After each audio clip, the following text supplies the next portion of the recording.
The mute little girl of the most feared billionaire in Manhattan looked straight at me across table 7, dropped her red rag doll onto the marble floor, and screamed the one word that destroyed every lie I had been forced to live with. Mommy. The whole restaurant froze. A fork hit a plate somewhere behind me. A woman in pearls stopped with champagne halfway to her mouth. My manager, Carl, turned so pale I thought he might faint right there between the wine wall and the hostess stand.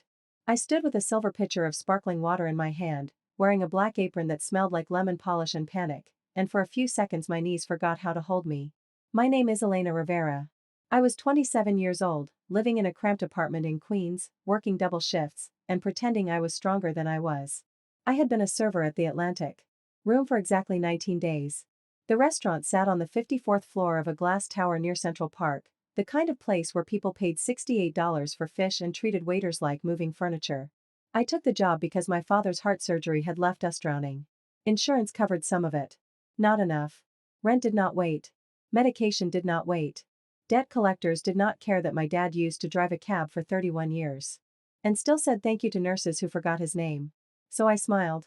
I carried plates. I said, of course, sir, to men who snapped their fingers at me. That night, rain emerged the windows so hard the skyline looked like it was melting.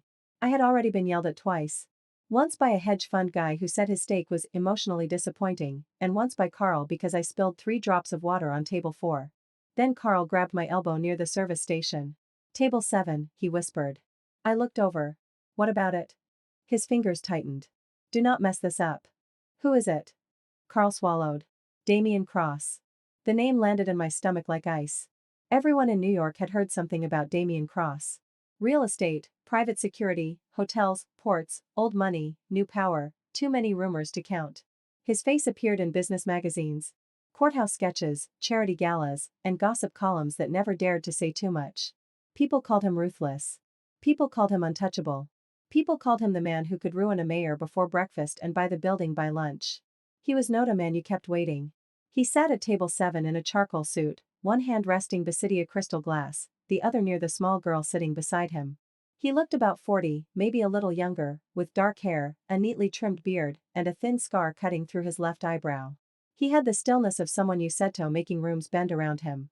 The little girl looked 3, maybe 4. She had brown curls, huge gray-green eyes, and a red rag doll tucked under her arm. She wore a cream dress with tiny embroidered flowers, but there was nothing spoiled about her. She looked too quiet. Too watchful, like a child who had learned the world could vanish if she made too much noise. I walked toward them, heart beating against my ribs. Good evening, sir, I said. Would you like still or sparkling water? Sparkling, Damien Cross replied without looking at me. Warm milk for my daughter. No sugar. Yes, sir. I poured the water. My hand was steady because poor people learn to be steady around rich anger. But then the child lifted her face. Her eyes found mine. And the restaurant disappeared. For 1 second, I was not standing in the Atlantic Room. I was back in a white hospital room 3 years earlier, numb from medication, smelling disinfectant, hearing a baby cry somewhere through a wall. I saw a fluorescent light. I heard Amon's voice say, I'm sorry, Elena. She didn't make it. I remembered trying to sit Upan not being able to move. I remembered begging, let me see her. I remembered a nurse looking away. The little girl's red doll slipped from her arm and fell to the floor. Her mouth opened. Damien turned his head sharply. Isabella. The child reached both arms toward me, trembling as if she had been holding herself together for years. Then she screamed, Mommy. Not a babble. Not a mistake. Not a sound copied from another child. A clean word. A hungry word. A word with 3 years of grief packed inside it. Every facey in the dining room turned toward me. I stepped back so fast my hip hit the table behind me. Damien stood. His chair scraped against the floor with a sound that made Carl flinch from 20 feet away. What did you say? Damien asked his daughter. The little girl stared at me with tears spilling down her cheeks. Mommy, she cried again. Don't go. A wealthy woman at table 3 gasped. Someone whispered, is that the server? Carl hurried over, smiling too hard. Mr. Cross, I'm so sorry. She's new. She must have, be quiet, Damien said. Carl's mouth snapped shut. Damien looked at me for the first time. His eyes were not angry yet. They were worse. They were controlled. Who are you? I'm nobody, I said. My voice shook. I mean, I work here. I don't know what's happening. My daughter has not spoken since the day she was born. I stared at the little girl. That was when she slid off her chair, ran toward me, and wrapped both arms around my leg. The pitcher nearly slipped from my hand. I looked down at her curls, at her tiny fingers gripping my apron, and something cracked open in my chest so violently I could barely breathe. Isabella, Damien said, quieter now. But she buried her face against me. Mommy. Carl's face twisted with fear and irritation. Elena, step away from the guest. I could not move. Damien's jaw tightened. Clear the dining room. Carl blinked. Sir? Now. Within 2 minutes, the rich people who had been pretending not to stare were escorted to the lounge. The hostess looked like she wanted to cry. The kitchen doors stopped swinging. Rain kept hitting the windows. Louder than the silence. Only Damien, Isabella, Carl, 2 security men, and I remained. Carl leaned close to me and hissed, whatever game you're playing, end it right now. I'm not playing anything. You think he's going to pay you? You think a man like that is going to let some waitress embarrass him? I turned on him, shaking.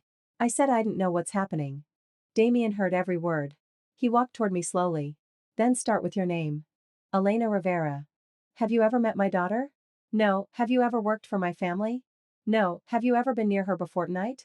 No. He studied my face like he could peel the truth off my skin. Isabella sniffled and reached for my hand. I let her take it.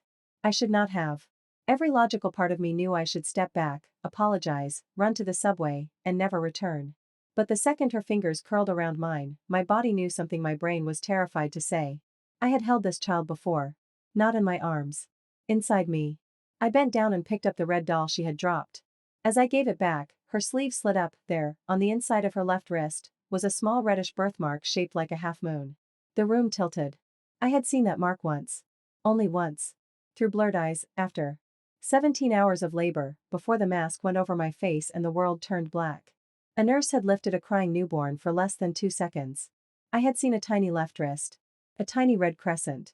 Then nothing. I covered my mouth. Damien saw it. What? He demanded. I shook my head. What do you know?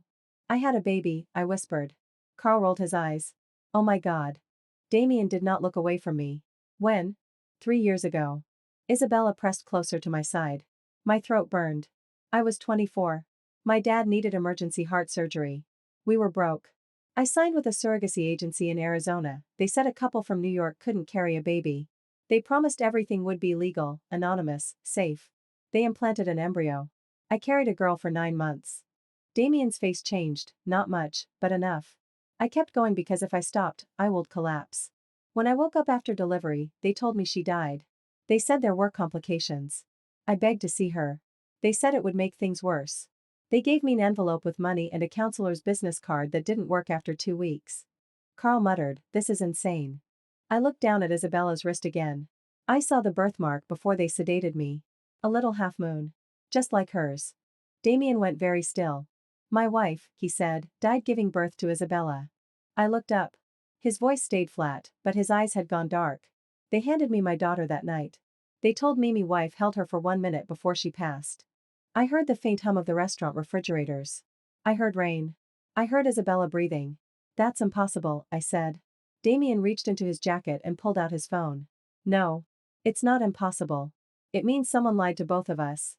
Carl stepped forward. Mr. Cross, maybe we should call the police. This woman is clearly unstable. Damien turned his head slowly. Carl stepped back. Say that again, Damien said. Carl did not. Damien looked at one of his security men. Get Dr. Kaplan on the phone. Private DNA test. Tonight. My chest tightened. You can't just drag me somewhere. I'm not dragging you, Damien said. Then I'm leaving. Isabella's face broke. No, she cried. Mommy, no. The sound tore through me. I crouched in front of her. I'm not leaving you, I whispered, though I had no right to say it. Damien heard me. For the first time, something human crossed his face. Fear. Not for himself. For her. He said, come with us voluntarily. We do the test. If there is no match, I will have my driver take you home. And you will never hear from me again. And if there is? He looked at his daughter, then back at me. Then your life and mine just became very dangerous. I should have refused. I should have called my father, called a lawyer, called anyone. Instead, I let a Billionaire security team escort me out through the private elevator while my manager stared at me like I had stolen diamonds from the wine cellar. Isabella refused to ride unless I sat beside her. Damien sat across from us in the black SUV, silent, watching the city slide by in wet neon. Isabella leaned against my arm, holding her red doll.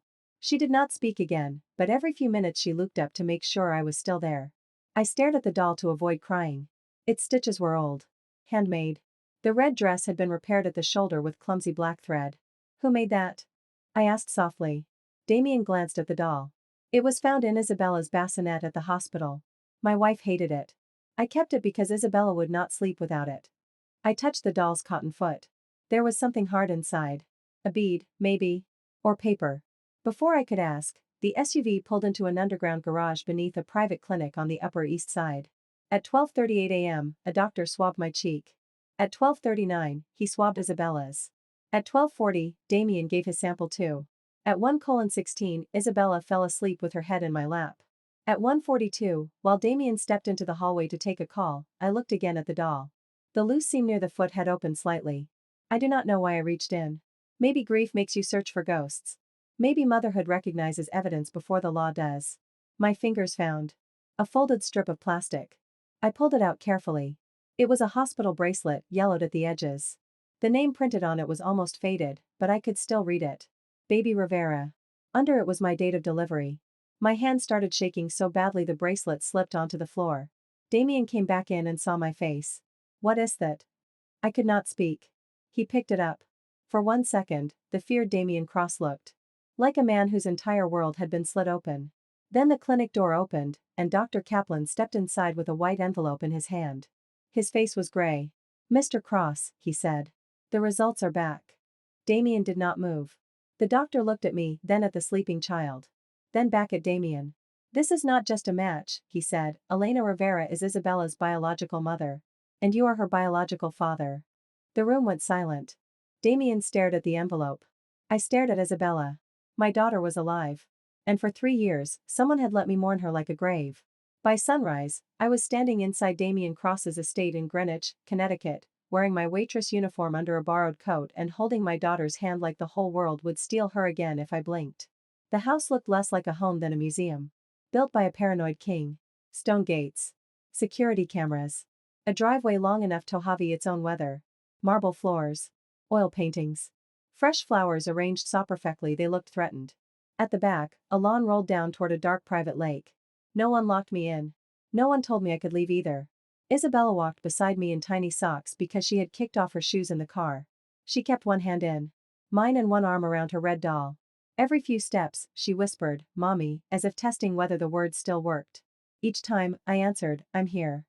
Damien watched from a few feet away, his expression unreadable. I should have hated him. Part of me tried. He was too powerful, too calm, too used to people obeying him. He had lived for 3 years with the child I had been told was dead. He had birthdays, first steps, fevers, bedtime stories. He had the years I would never get back. But when Isabella stumbled and he reached for her before any of his guards did, I saw something I did not want to see. He loved her. Not like a possession. Not like an heir. Like a father who had built his life around a child who would not speak. That made everything harder. A woman named Nora, Isabella's nanny, brought warm milk and looked at me with red eyes. She hasn't said more than sounds her whole life, Nora whispered. Not once, therapists said trauma, selective mutism, developmental delay. Mr. Cross flew specialists in from Boston, California, London. Nothing.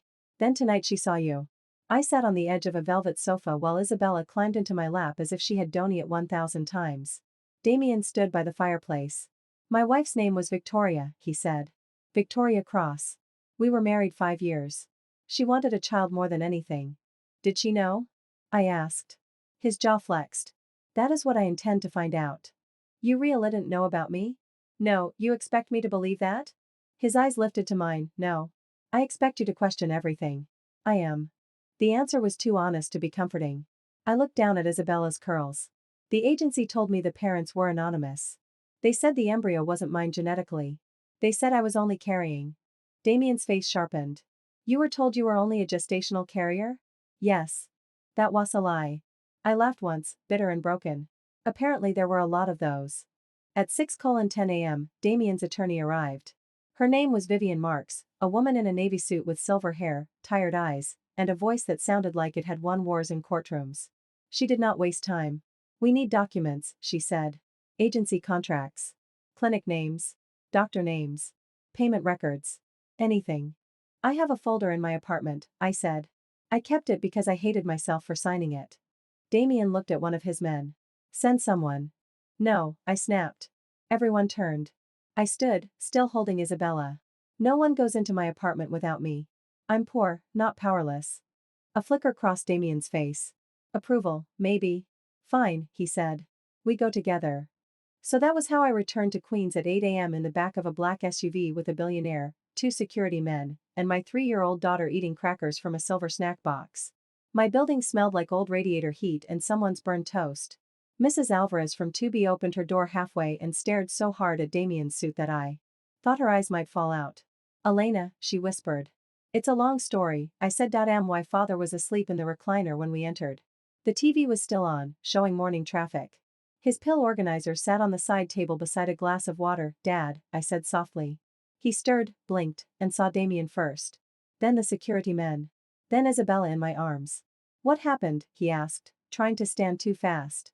Careful. I rushed to him. His eyes moved to Isabella. The little girl stared back. My father's face changed. He had been with me after the delivery. He had held me while I screamed into a pillow. He had sold his taxi medallion and still apologized for being sick. He had watched me avoid playgrounds for 3 years because the sound of children laughing made me feel like I was bleeding. Who is this? He whispered. Iswallowed. This is Isabella. Isabella tilted her head. My father's lower lip trembled. Elena? She's mine, I said.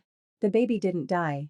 For a moment, my father made no sound, then he covered his face with both hands and sobbed so hard his shoulders shook. Isabella watched him, uncertain. I knelt beside him. It's okay.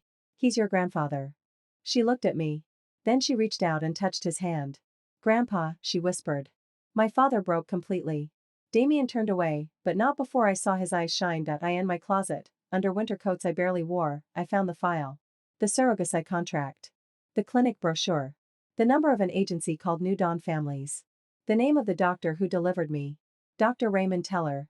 When Vivian saw the signature, her mouth tightened. Damien's voice went cold.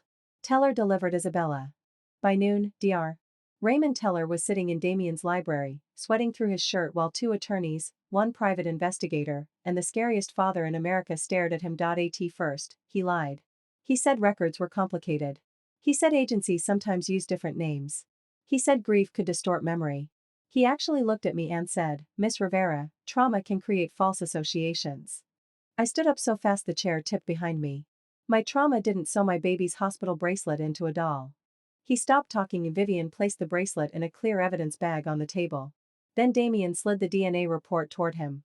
Try again, Damien said. Teller's hands began to shake. The truth came out in pieces, ugly and cowardly. Victoria Cross could not carry a child. Damien had refused to use a surrogate because he did not trust the legal risks around his family's inheritance structure. But Victoria had been desperate. According to Teller, she found New Dawn Families through a private fixer. The agency recruited women under false pretenses, mixed consent forms, and used eggs without proper disclosure. Mine. Damien's sample had been taken during fertility treatment he believed had failed. I gripped the edge of the table until my fingers hurt. So Isabella was created from my egg and his sperm, I said. Teller could not look at me. Yes. And you told me she died. There were complications. But she didn't die. No, Damien's voice became almost gentle, which made it more terrifying. Where was my wife? Teller swallowed. Victoria never gave birth, he said. The library went so quiet I heard the clock tick. Damien leaned back as if the words had struck him in the chest. What did you say? She staged the pregnancy publicly. Padding. Private appointments, controlled appearances. Your staff was told she needed bed rest. On the delivery date, she was at the clinic. She intended to take the child immediately. I felt sick. But she died, Damien said. Teller nodded. There was an accident that night. Not childbirth. She collapsed after a medication reaction. We tried to resuscitate her. It became chaos. The baby had already been delivered from Miss Rivera by emergency procedure. I pressed my hand against my mouth. They put me under, I whispered. Teller nodded again. Victoria's team panicked. The agency panicked. Mr. Cross was called. They told him Victoria had died in childbirth because that was the only story that protected everyone. Damien rose from his chair. Teller flinched. Everyone? Damien asked. Teller's eyes filled with tears. I wanted to correct the record. No, you didn't. I was threatened. By whom? Teller looked at Vivian, then at me, then at Damien. Ethan Cross. The name changed the temperature in the room. I had seen Ethan Cross in magazines beside Damien. Smiling cousin. Family board member. Charity chairman. The handsome one with softer eyes and perfect speeches about legacy. He was the man people liked because Damien frightened them.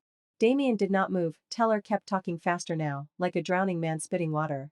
Ethan knew Victoria's pregnancy was fake. He helped arrange some of it. He said if the truth came out, the Cross family trust could be challenged.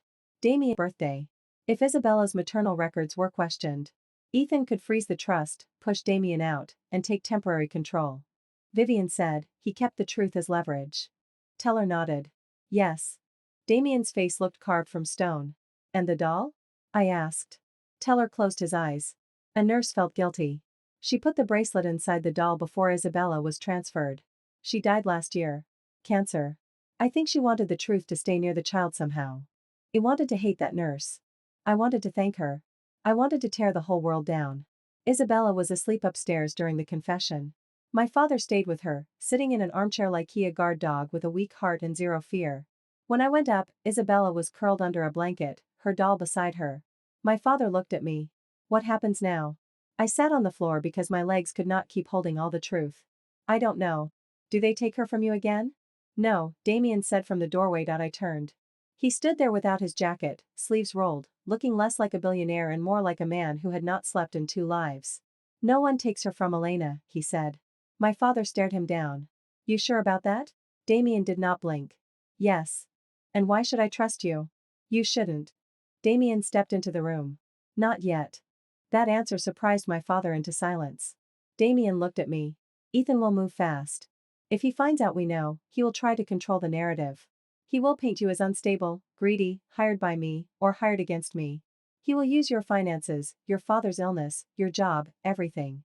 He can't just do that. Vivian appeared behind him. He can. And he will.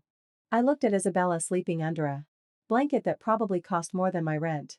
So what am I supposed to do? Hide in your mansion? Damien's eyes stayed on mine. No.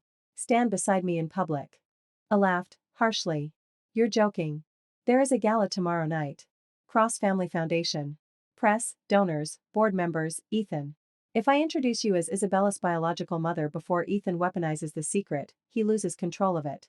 I'm a waitress from Queens. You are Isabella's mother. I don't belong in your world. Neither does she, he said, looking at the bed. But she was born into it because of us. Because of us. The word stung. I had not chosen any of it. But I understood what he meant. Isabella did not need us fighting over whose grief was bigger.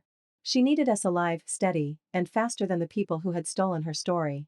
The next evening, I stood in a guest room while a stylist zipped me into an ivory dress I never would have to shade in a store because the price tag would have made me laugh and cry. I barely recognized myself in the mirror. My hair was pinned back. My bruised-looking undereyes had vanished under makeup. Around my neck, Vivian had placed a simple pearl necklace. You look like you're going to your execution, she said. Feels like it. She softened.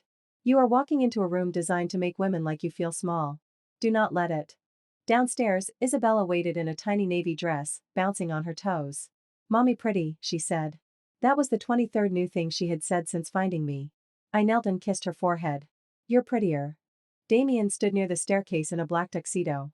For a moment, he just stared. What? I asked defensively. Nothing. You look like you want to say something. I do. Well? He adjusted his cufflink. I am sorry. I did not expect that. For what? For the years you lost, even if I didn't know, my world did this to you. I wanted to reject the apology because forgiving him would be too easy and too unfair. But his voice was raw, and he was too tired to punish the wrong man while the right one smiled for cameras. So I said, then help me. Make sure nobody else loses years like that. His eyes met mine. I will. The gala was held in a restored mansion on Fifth Avenue. Cameras flashed before we even stepped from the car. Reporters shouted Damien's name. Isabella clung to my hand but did not hide. Inside, chandeliers spilled gold light over politicians, donors, board members, and women wearing diamonds like armor. I heard whispers as soon as I entered. Who is she? Is that the child?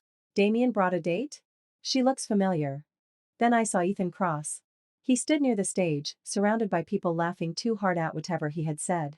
He was handsome in a polished, harmless way, with sandy hair and a politician's smile. When his eyes landed on me, the smile stayed, but something behind it went sharp. Damien guided me forward. Ethan extended a hand. Elena Rivera, he said, as if tasting my name. What a surprise. I did not take his hand. Only to people who like secrets. His smile tightened. Damien stepped onto the stage 10 minutes later. The room quieted because powerful people love announcements that might affect money. He did not read from notes. Many of you know my daughter, Isabella, he said. You also know she has been silent since birth. Isabella stood beside me near the front, squeezing my fingers. Damien looked at her, then at me. 2 nights ago, she spoke for the first time. She did it because she recognized someone this family should have found 3 years ago. Murmurs spread. Damien's voice did not shake. Elena Rivera is Isabella's biological mother. She was deceived. I was deceived. My daughter was deceived most of all. That ends tonight. The room exploded in whispers. Cameras lifted. Ethan stopped smiling. Isabella pulled my hand. I bent down. She looked at the room, then up at me. Mommy stays, she asked. Every camera caught it. I lifted her into my arms. Mommy stays. For one bright second, I thought we had won. Then Nora came running from the children's room, face white. Mr. Cross, she gasped. Isabella's gone. The room blurred. My arms were empty. Damien's whole body went still. Vivian grabbed her phone.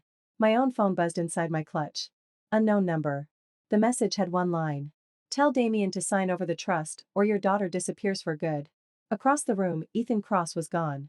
I did not scream when I realized my daughter had been taken. That scared me later. In the moment, something colder than panic moved through me. Maybe every mother has a locked room inside her heart where fear turns into violence. Mine opened the second I saw that message. Damien read it once.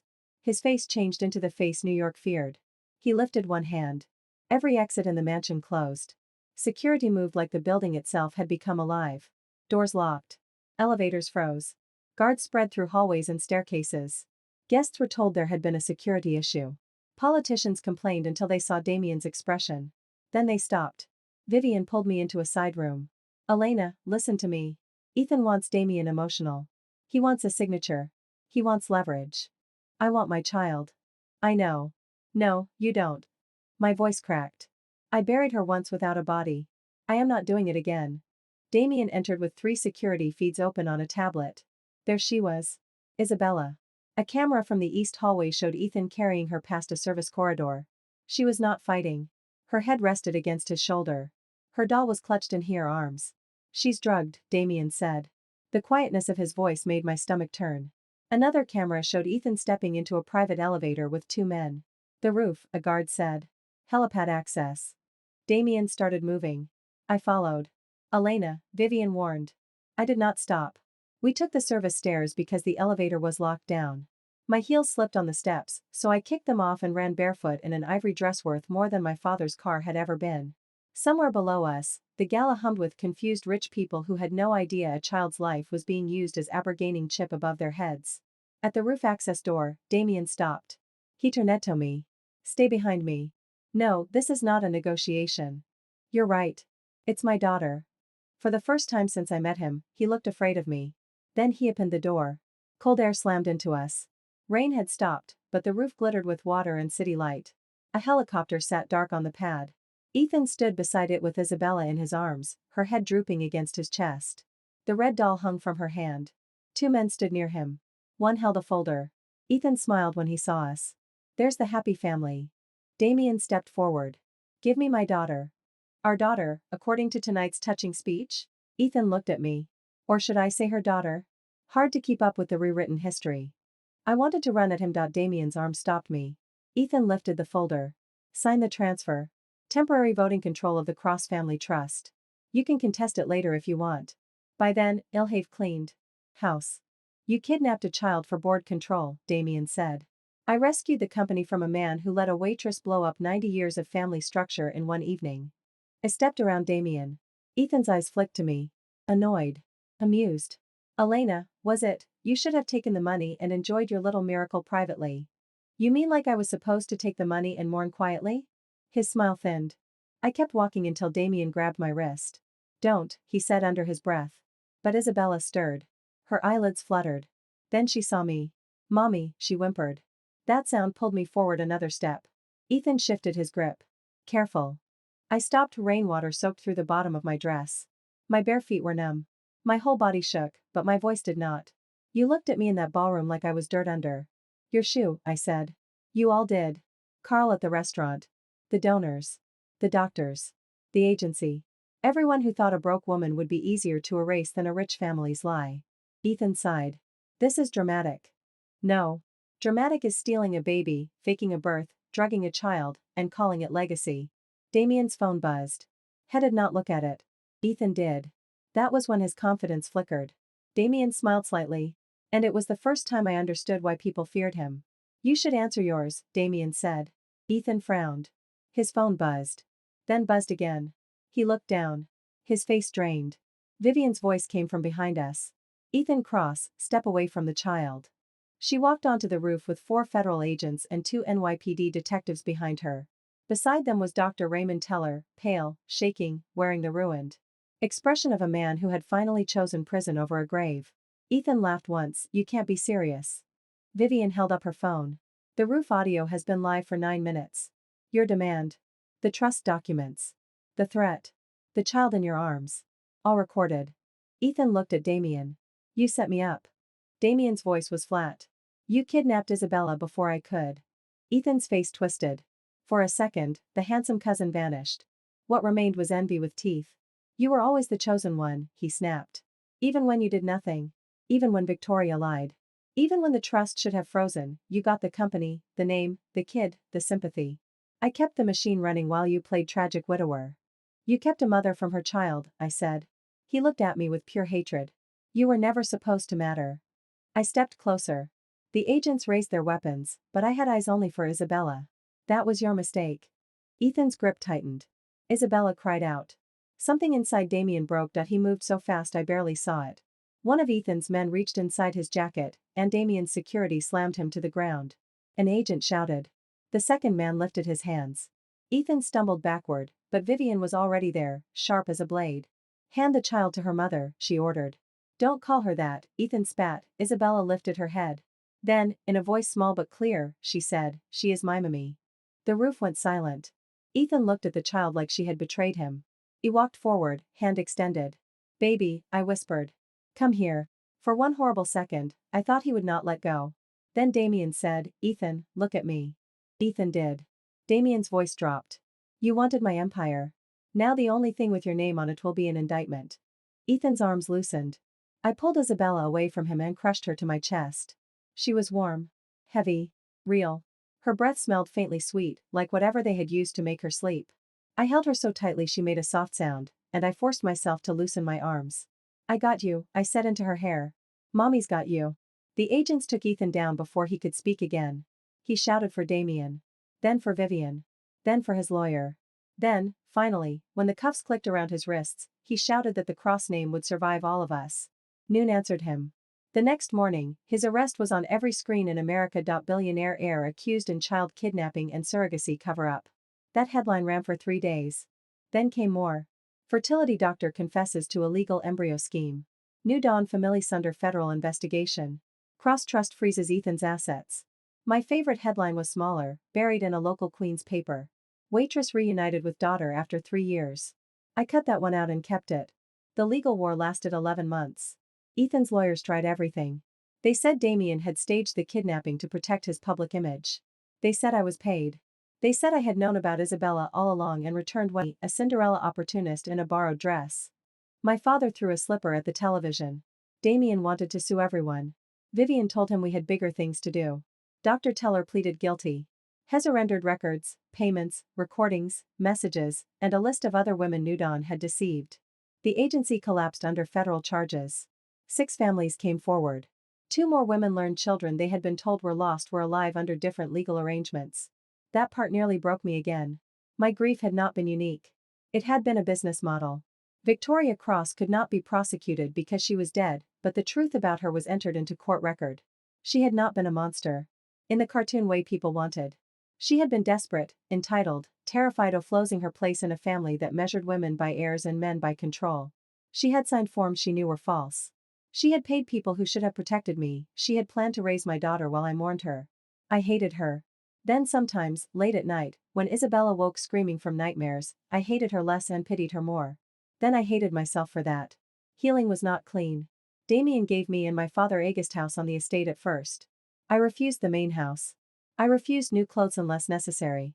I refused a credit card he tried to hand me like a peace offering. I'm not another problem you can buy your way out of, I told him. I know, he said, do you? He looked toward the yard where Isabella was chasing Bubbles with Nora. I'm learning. And he did. Not perfectly. Damien Cross had spent his life giving orders and expecting the world to rearrange itself. Fatherhood had softened him in secret, but truth humbled him in public. He fired half his security staff after realizing Isabella had grown up surrounded by men with earpieces instead of cousins and neighbors. He turned the West Wing, which looked like a bank lobby, into a playroom. With washable paint and crooked drawings taped to the walls. He removed Victoria's portrait from the main staircase. Not burned. Not destroyed. Moved. She was part of the lie, he said when I noticed. She was also part of Isabella's history. That SWHY it's in the archive room, not the trash. That was Damien. Severe even in mercy Isabella started therapy 2 times a week. So did I. My father came once, declared the therapist's couch too expensive looking, and then cried for 40 minutes. Isabella swords came slowly at first, then all at once. She named everything. Chair. Moon, pancake, lake. Grandpa. Mommy. Daddy. Again. No. Mine. More. Stay. Stay was her favorite. For months, she asked it every time I left a room. Mommy stay? I'm just going to the kitchen. Stay? I'll come back. Promise? Yes. At first, she did not believe promises. I did not either. Damien and I built a custody agreement before romance ever entered the room. Vivian drafted it. My lawyer reviewed it.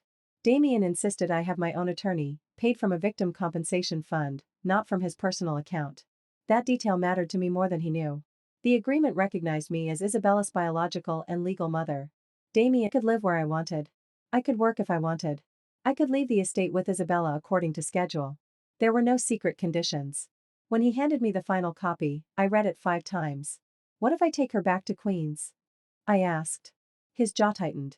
The old Damien might have said no. The new one looked like the answer cost him blood. Then I will drive to Queens 3 times a week and learn where to park. I stared at him. You'd let me? I would hate it, he said. But I would not punish Isabella to control you. That was the first day I trusted him.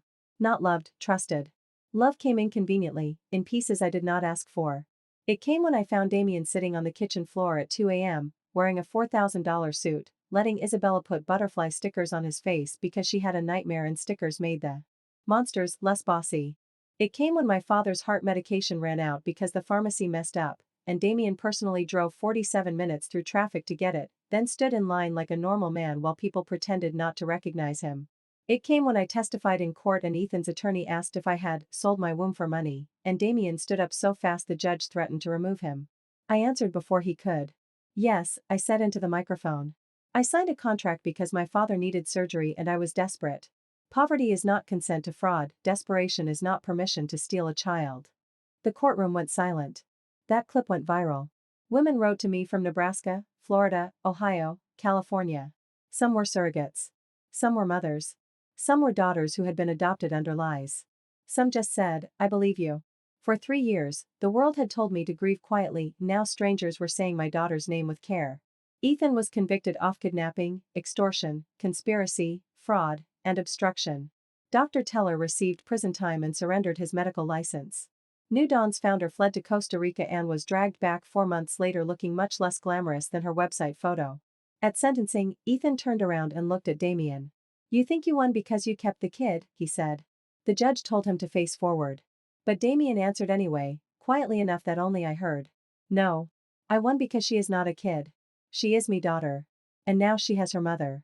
After court, we walked outside into a storm off cameras. I carried Isabella because she hated the shouting. She pressed her face into my neck. A reporter yelled, Elena, do you forgive the Cross family? I stopped. Damien stopped beside me. Vivian whispered, you don't have to answer. But I wanted to.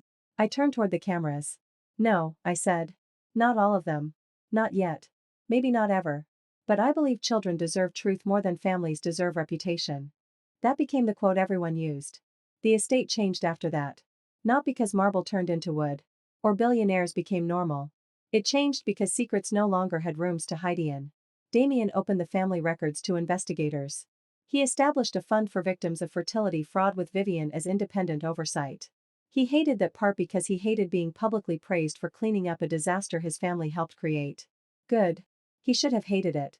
I used part of the settlement to move my father into a small house near the estate, close enough for Isabella to run over with drawings and demand pancakes. He planted tomatoes in the backyard and told every neighbor his granddaughter had a voice like a little church bell. I went back to school online. Child psychology, then legal advocacy.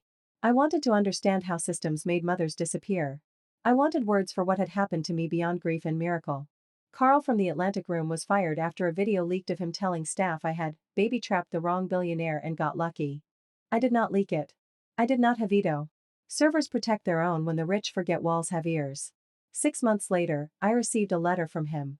It was 2 paragraphs of fake apology and 4 paragraphs explaining how the scandal had ruined his career. I threw it away. Isabella turned 4 inches June. We held her birthday party in the backyard. Not a ballroom. Not a catered nightmare with ice sculptures. Just a backyard party with bubbles, cupcakes, a bounce house, my father's terrible singing, Nora crying behind sunglasses, and Damien trying to assemble a pink scooter with instructions in 5 languages. Isabella wore a yellow dress and carried the red doll everywhere. At cake time, she climbed onto a chair and tapped her spoon against a glass. Everyone turned. I have 2 things, she announced. Damien whispered, she gets that from you. I elbowed him. Isabella lifted 1 finger, I love cake. Everyone laughed. She lifted a 2nd finger. I love mommy finding. The laughter died into something softer. I knelt, and she threw herself into my arms. That night, after everyone left, Damien and I sat on the back steps while Isabella slept upstairs and my father snored in the guest room recliner. Fireflies blinked over the lawn. Damien said, I used to think control kept people safe. And now? Now I think control is what scared people use when love feels too risky. I looked at him, that sounds like therapy. It was expensive. I took notes. I laughed. He smiled, for a long time, that was enough. When he asked me to marry him, he did not do it at a gala or on a yacht or under fireworks. He did it in the kitchen, on a Tuesday morning, while Isabella was eating cereal and my father was arguing with a weather report. Damien looked nervous, which I had never seen before. He placed a small velvet box beside my coffee. I stared at it. No pressure, he said quickly. That is a ring box. Yes. That is pressure shaped like jewelry. My father muted the TV. Isabella gasped like she understood everything. Damien sat across from me. Elena, I am not asking because of Isabella. I am not asking because of guilt. I am not asking to make the story look clean for the public.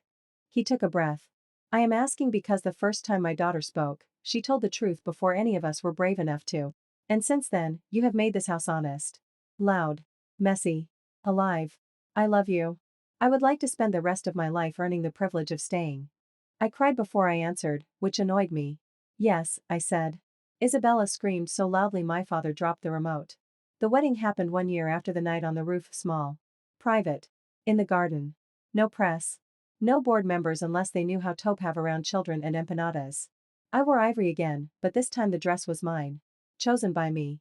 Paid for by me, because by then the settlement had cleared and I had learned that independence could coexist with love if the man beside you was not afraid of it. My father walked me down the aisle slowly, 1 hand over his heart like he was reminding it to keep going. You okay? I whispered. No, he said. I am too happy, very dangerous. At the end of the aisle, Damien stood beneath a canopy of white flowers. And summer branches. He looked at me the way he had looked at Isabella the first time she said daddy after the truth came out, stunned, grateful, terrified to blink. Isabella walked ahead of me tossing petals with violent enthusiasm. Mommy's coming, she shouted to everyone. Everybody look. Everyone did. I laughed so hard I almost ruined my makeup. When I reached Damien, he leaned close. The first time I saw you, I thought you had come to destroy my life, he whispered. I did. His mouth curved, only the false parts. We said our vows under a sky so blue it looked fake, except nothing about that day was fake. Not the scar on my heart. Not the birthmark on Isabella's wrist. Not the empty years. Not the love that had grown in the wreckage of people's worst choices. After the ceremony, Isabella climbed into both our laps with her red doll and demanded a family picture. In the photo, my father is crying. Nora is crying and Vivian is pretending not to cry. Damien has 1 arm around me and 1 around Isabella. I am smiling like a woman who fought death, money, shame, and a family empire, and somehow walked out holding her child. People still ask me what saved us. DNA did not save us. Money did not save us. Damien's power did not save us, though I will admit it. Was useful on the roof. The truth saved us first. Then Isabella did. A child who had been silent for 3 years saw a waitress carrying sparkling water across a restaurant and recognized the heartbeat she had lived under before she knew the world had names. She spoke before lawyers, before doctors, before records, before men in suits could decide which version of history was convenient. She called me mommy. That was the first crack. Everything false fell through it. Today, Isabella is 7. She talks constantly. She narrates breakfast. She negotiates bedtime like a union lawyer. She tells strangers her red doll is evidence and that her mommy once ran barefoot on a roof, which makes teachers call me with concerned voices. Damien is still powerful, still intimidating, still terrible at assembling toys. But he leaves work early on Thursdays for family dinner. He lets Isabella paint his nails when she is sad.